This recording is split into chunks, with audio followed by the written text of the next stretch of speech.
livre para todos os públicos.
Dizer que nós somos radicais. Nós vamos aceitar ao pedido do governo. Nós vamos voltar a trabalhar.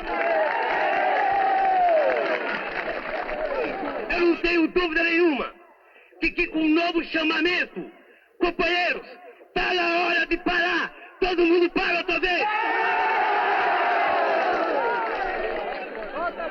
Eu queria pedir agora aos companheiros que quiserem dar um voto de confiança à minha diretoria. Por favor, levante a mão.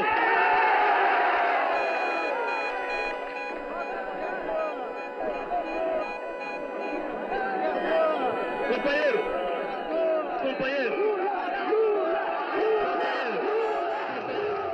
Faz mais de 35 anos que fiz essas imagens. Hoje elas me parecem ainda bem vivas e fortes. Não apenas na minha memória, mas nas ruas em que ando, nas fábricas em que visito, nas cidades em que passeio. Eu olho para esses rostos, para o jeito com que eles olham, para as mãos calejadas, para tanta gente que nunca se contentou em viver uma vida banal, e penso que tudo o que queriam e continuam querendo é viver dignamente em liberdade. Estamos em 1979, na cidade de São Bernardo do Campo, estado de São Paulo. Ainda vivíamos os sopros da ditadura civil-militar que a tudo calava, a tudo cegava, a tudo reprimia. Já não eram os estudantes que saíam às ruas. Agora eram os trabalhadores, os operários de fábricas, os trabalhadores metalúrgicos. Foram 120 mil pessoas que ocuparam o estádio da Vila Euclides no ABC Paulista. Greve. Sabe lá o que é isso? Em plena ditadura.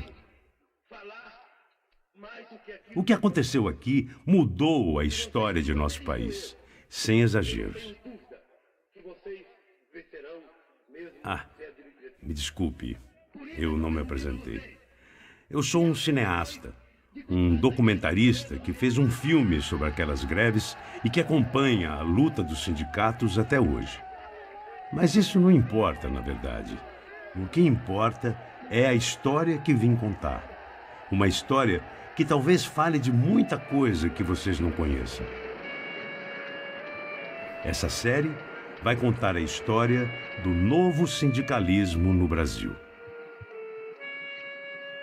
Vocês vão entender. Bom, mas vamos começar desde o princípio. Me diga uma coisa. Vocês sabem o que é um sindicato? Para que serve? O sindicato é uma organização de trabalhadores que luta pela melhoria dos salários e pela melhoria das condições de trabalho.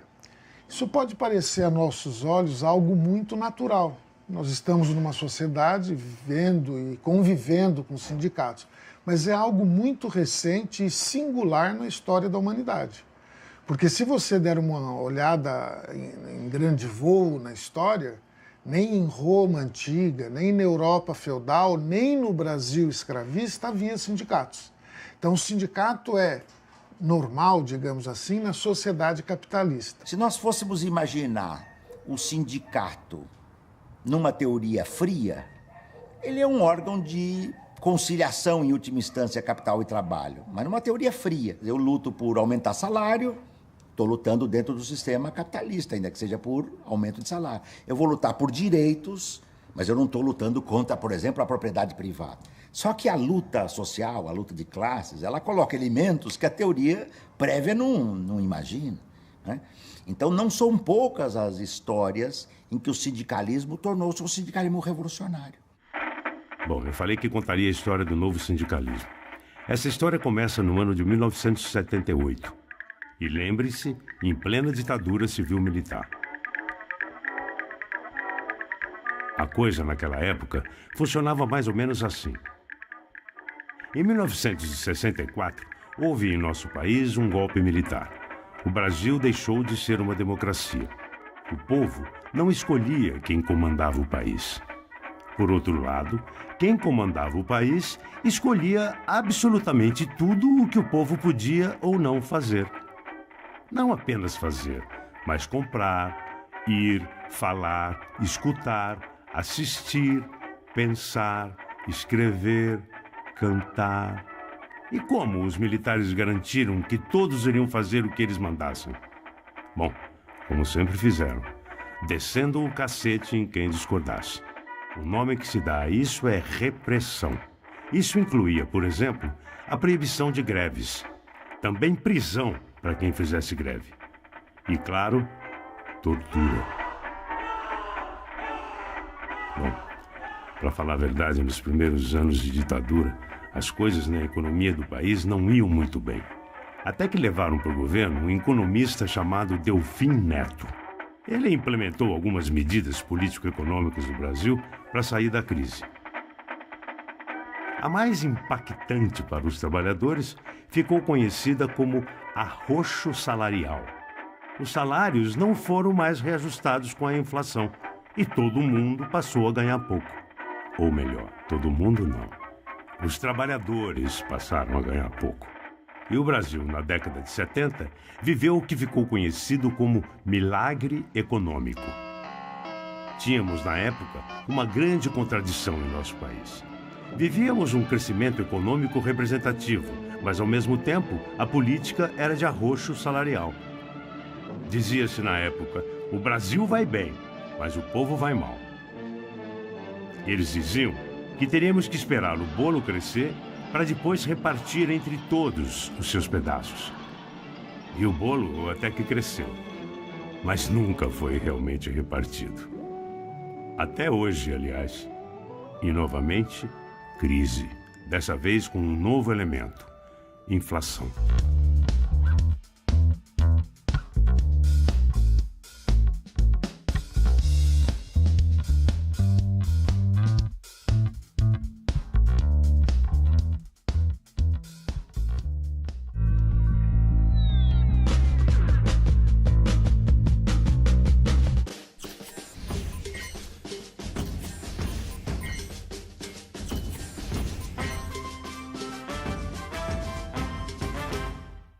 Quem é a pessoa, o indivíduo que está nas ocupações?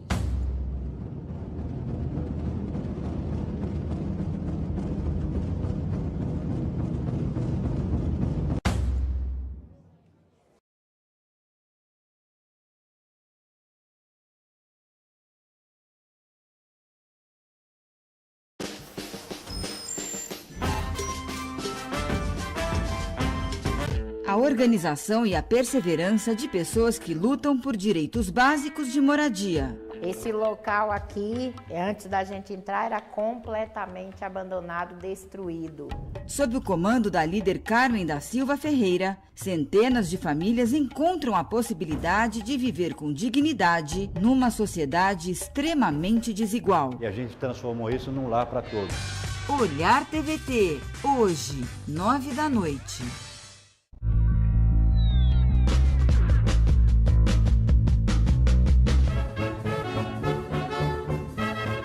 Deixa eu contar uma coisa importante. Existiram dois caras, o Taylor e o Ford, que marcaram a história das fábricas no mundo. Porque eles inventaram um jeito de organizar a produção, organizar os trabalhadores, que fazia com que se produzisse muito. Com muita produção, o lucro aumentava. E assim, quase todo mundo ficava feliz. O que é o Taylorismo e o Fordismo? Se a gente lembrar daquele filme magistral do Chaplin, Tempos Modernos, aquilo é a fábrica taylorista e fordista.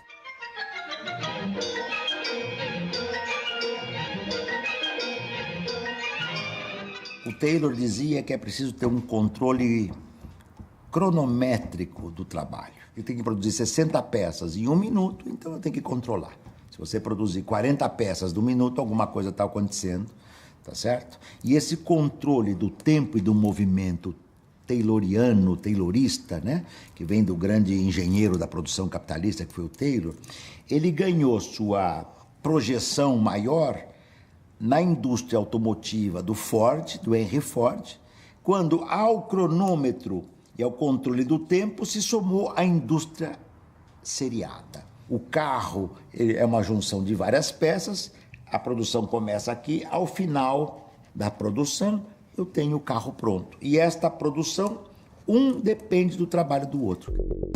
O que o Antunes nos contou é conhecido como sistema produtivo. Nesse caso, a linha de montagem. Vou explicá-la melhor mais adiante. Porque agora eu vou contar como o trabalhador de uma fábrica de automóveis vivia naquela época. Quem vai contar, na verdade, é o Expedito, que naquele tempo era um metalúrgico. Moço novo, começou a trabalhar desde muito cedo. E desde muito cedo também começou a se envolver no Sindicato dos Metalúrgicos de São Bernardo do Campo e Diadema. Aí nós, inspetor de qualidade, tinha que checar se tinha vazamento, pressão do óleo, se estava batendo... O equipamento nosso era a orelha, tanto é que eu tenho 20% de perda de audição. Você tinha que ir lá escutar o motor e acelerar. Em baixa rotação, na marcha lenta e em alta rotação. Voltava a te estrondar o dia inteiro. Aí nós fomos lá, o senhor José Delige, ó, é o seguinte, os equipamentos escapa, olha, carne viva aqui, o outro, ó, fulano, carne viva, diz, água quente, óleo quente, ó, na cara. Ele fala, pode voltar a trabalhar todo mundo, não sei o que e tal, tal. Aí tudo bem. Como eu que falei para ele, aí daqui a pouco chegou um cara e grudou no meu braço, 2 guardas, parecendo soldado do Hitler. Capzinho, dava segurança. Me levou e botou eu num cubículozinho dentro da Volks, cubículozinho minúsculo.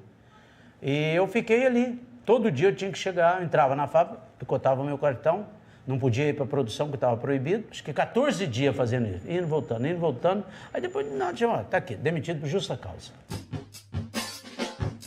Bom, para organizar, o que é que temos até o momento? Por um lado, ditadura militar, repressão, arroxo salarial, inflação e crise econômica. Por outro lado, uma classe trabalhadora ganhando muito pouco, sem direitos trabalhistas, com seus chefes e patrões explorando o trabalhador até a última gota de sangue. Para vocês terem uma ideia, a carga horária de trabalho era de 48 horas semanais. Me diz uma coisa. O que acontece quando misturamos tudo isso e chacoalhamos? As greves de 1978, 79 e 80. A pergunta que, na verdade, podemos fazer é: como essas greves aconteceram? No período do milagre econômico da ditadura militar, a classe operária estritamente fabril cresceu muito em número e se concentrou bastante em determinadas regiões. Volkswagen no Brasil chegou a ter aqui nas suas várias unidades, de longe São Bernardo era maior, 44 mil operários. O ABC Paulista, quando eu estudei nos anos 80, 6 ou 7 grandes fábricas totalizavam 60% a 70% da classe operária metalúrgica. Você para uma fábrica concentrada, você para uma produção. Vocês se lembram, né, daquela história do Fordismo e da linha de montagem, certo? Agora é hora de juntar a fome com a vontade de comer. Milhares de trabalhadores, lado a lado em uma fábrica, insatisfeitos, empobrecidos e absolutamente irritados com a sua condição, fazem o quê? Conversam, debatem, discutem, planejam, organizam, dividem tarefas e começam uma greve. Em outras palavras, as greves de 1978, 79 e 80 foram muito favorecidas pela forma que as fábricas e os trabalhadores estavam produzindo. Daqui a alguns programas, isso vai se tornar essencial para a nossa história. Por hora, vamos seguir. Havia uma crise da ditadura militar. Isso faz com que se abra uma brecha para o movimento operário. Então, aqueles operários que estavam fortalecidos pelo crescimento do número, pelo adensamento geográfico, vislumbraram uma brecha. Para que essas greves pudessem acontecer, houve uma mudança muito importante no principal instrumento de luta da classe trabalhadora, o sindicato. Quem vai começar a explicar o que aconteceu é o Djalma Bom, um operário que chegou no ABC fugindo da fome do Vale do Jequitinhonha. Operário e, um pouco mais tarde, um dos mais importantes líderes sindicais daquele momento. Divina e graciosa estátua majestosa do amor por Deus esculturada e formada com ardor da alma da mais linda flor, do mais artívulo que na vida é preferida. Cara, vamos preparar pra segunda-feira, hein? Se vier com 2 oleritos de pagamento aí descontando 20%, dá uma paradinha de meia hora pra ensaiar pra segunda-feira, hein? Vamos lá, hein? Tem que mostrar que tá preparado mesmo. Dá moleza pra Mercedes não, que tá aí a fim de explorar, hein? E eu sei melhor do que vocês, que eu trabalho aí 15 anos, hein? Em 15 anos de serviço eu não consegui fazer nem a casa. A Mercedes já construiu em Campinas, já construiu não sei aonde, eu tô aqui na Amazonas. né, Jarbas? Tem que parar de falar do Corinthians, tem que falar na greve mesmo, hein, pessoal? Vamos lá, moçada, vamos lá. Não tem medo de preso, não. Cadeia foi feita para homem. Estamos lutando por uma coisa justa, porra. Nós não ficamos dentro do sindicato esperando que os trabalhadores saíssem da porta da fábrica ou de dentro da fábrica para ir nas assembleias do sindicato. Nós começamos a desenvolver uma atividade que foi muito importante e foi até revolucionária, que era a prática do sindicalismo na porta de fábrica.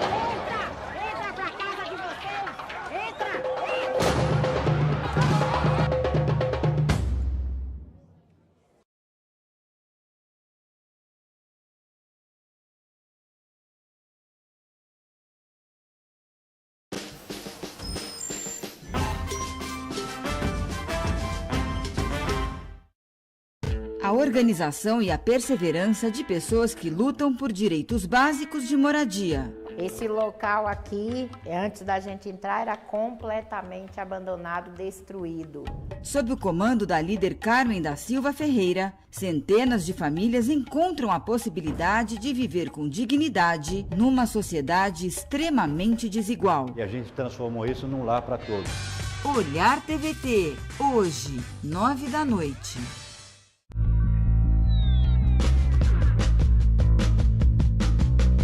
Sindicato dos Metalúrgicos do ABC organizou uma greve geral da categoria metalúrgica do ABC. Quando isso ocorreu, a ditadura respondeu com uma repressão muito violenta. Mas o movimento operário não recuou, manteve a greve, enfrentou a ditadura. Então era uma nova força social, com uma nova disposição de luta, e isso era uma novidade no quadro sindical, uma novidade muito grande.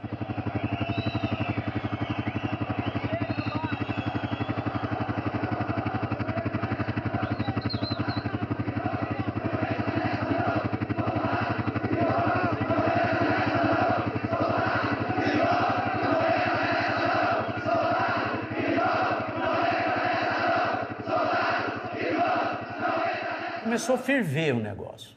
Aí, no movimento estudantil, já lá pelos anos 76, 77, o movimento estudantil estava muito aquecido em São Paulo, na PUC, USP, Mackenzie, sei lá, outras escolas. Então, o pessoal saía para a rua e enfrentava a polícia militar. E dentro da fábrica, a gente já era militante, a gente falava para os trabalhadores assim, eu mesmo usei muitos argumentos. Ó, macho que é macho é o estudante. Nós somos fracos, nós somos frouxos. Mas por que mexicano nordestinão, todo carrancudo? Você mexer na dignidade dele, nossa, era muito sério. Mas por que o estudante é mais macho que eu?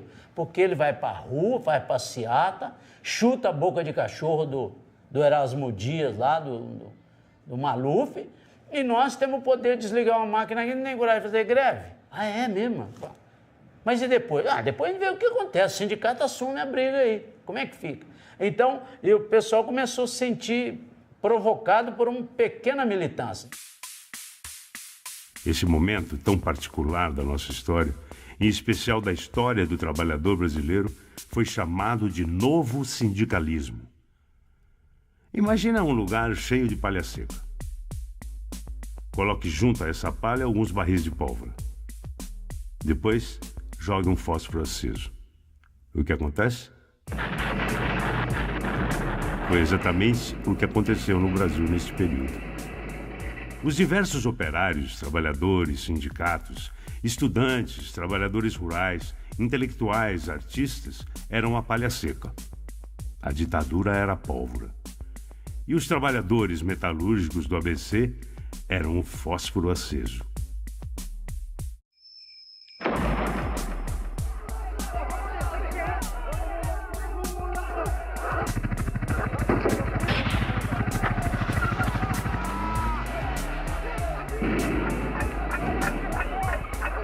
O Brasil explodiu. E é aí que entra em cena o Lula. Não o presidente Lula, mas o migrante nordestino, o torneiro mecânico, o sindicalista Lula. Bom, ele realmente dispensa apresentações.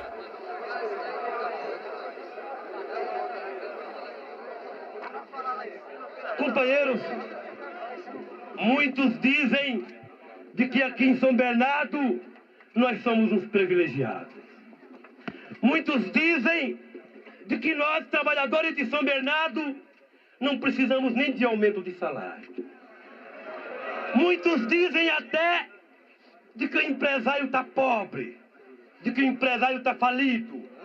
E nós, trabalhadores, é que somos gananciosos. E eu gostaria de colocar em votação. Quem é que concorda com a proposta dos patrões? Quem é que quer a greve segunda-feira à meia-noite? Eu gostaria até que vocês levantassem o braço outra vez. Ficassem com o braço levantado, que é para todo mundo ver o que os trabalhadores de São Bernardo e Diadema querem.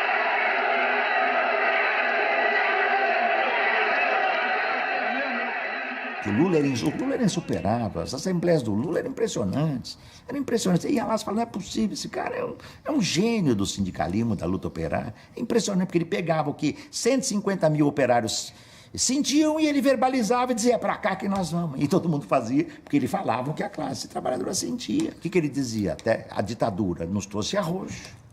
O PCB sempre nos conciliou com a burguesia. Nós não queremos nem arroxo, nem aliança com a burguesia. Nós vamos buscar o nosso caminho e vamos fazer sozinhos esse nosso caminho. E não precisamos de ninguém ensinar pra gente como é que a gente faz, que a gente vai aprender sozinho. Esse é o novo sindicalismo.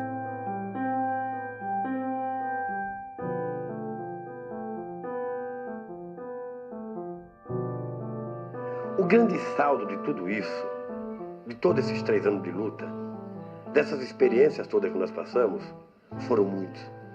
Primeiro, o nível de consciência que a classe trabalhadora adquiriu nesses anos de luta, entre a greve de 78 e a greve de 80.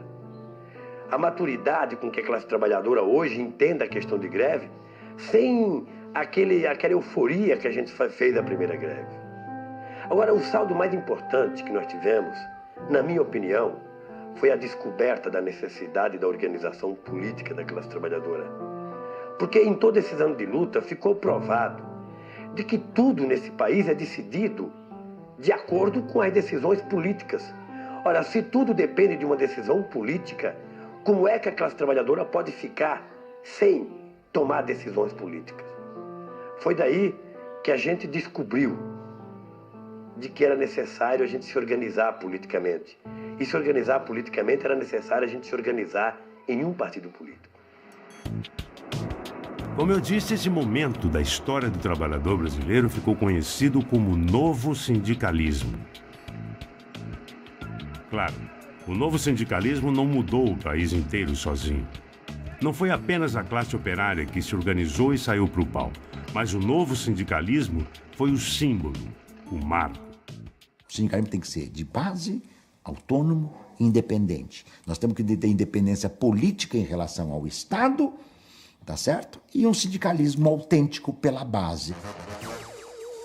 Peraí, antes da gente acabar, vocês podem me perguntar, mas que raios nós temos a ver com tudo isso? Ou ainda, o que é que o novo sindicalismo tem a ver com a nossa vida hoje? Era uma greve por melhores condições de trabalho, por melhores salários, que acabou se transformando numa greve política pelo restabelecimento da democracia no nosso país. E esse processo acabou elegendo um retirante nordestino a presidente da República, coisa impossível de se imaginar antes do movimento grevista em 1978, 79 e 80. Né? As greves criou condições objetivas também para que se formasse o maior partido político do nosso país. As greves criou condições objetivas para se criar a maior central dos trabalhadores da América Latina. As grandes greves no ABC, em 1980, foram o início de uma nova forma de se fazer sindicalismo. E, por que não, uma nova forma de se fazer política em nosso país. E como vocês devem ter visto, especialmente se vocês forem trabalhadores de qualquer área, o novo sindicalismo foi determinante para que vocês tenham hoje os direitos que têm. No próximo episódio, eu vou explicar para vocês como surgiu o novo sindicalismo. Será um prazer contar essa história. Até lá!